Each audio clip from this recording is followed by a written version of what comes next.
I wish you all a magnificent day. This is Auto Care Secret, and today we're going to learn about the symptoms of a bad ignition coil. The ignition coil's job is simple but crucial. It takes the 12 volts from your car's battery and boosts it up to as much as 40,000 volts. That high voltage goes into the spark plug, creating the spark that ignites the air-fuel mixture and starts combustion. Now, depending on your vehicle, the location of ignition coils will vary. In some cars, they're on top of the engine.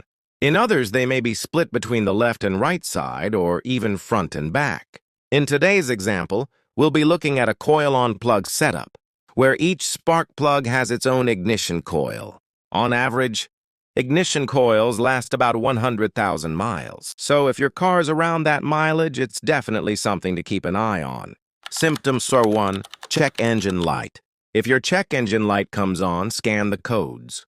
Codes P0300 through P0312 usually mean you've got a misfire. Some cars will give you P035 to P0362, which directly point to ignition coil problems. Don't have a scan tool? No worries. AutoZone, O'Reilly's, and many other auto parts stores will scan your car for free. Symptom number 2. Rough idle. If the ignition coil fails, it won't deliver the proper spark. That means one or more cylinders will misfire. For example, in a 4-cylinder engine, if just one cylinder isn't firing, your engine instantly becomes 25% less efficient.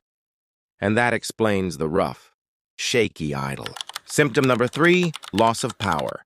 When multiple misfires happen, you'll notice a loss of power and slower acceleration. This is because the engine just isn't firing on all cylinders the way it should. Symptom number 4, smell of gas. If your ignition coil is weak or failing, it won't send enough voltage to create a strong spark. That leaves unburned fuel in the cylinder, which escapes through the exhaust. As a result, you may notice a strong smell of gasoline from the tailpipe. Bonus tip, check for corrosion. Always inspect the ignition coil connectors. If there's corrosion or a poor connection, it can cause the ignition coil to malfunction even if the coil itself is fine. And here's one more important step you cannot ignore. Fixing this problem starts with hitting that like and subscribe button here on Auto Care Secret. Trust me, when you do, your car will feel like it gained 1,000 horsepower. You're all the greatest. Thanks for watching, and I hope you have a truly marvelous day.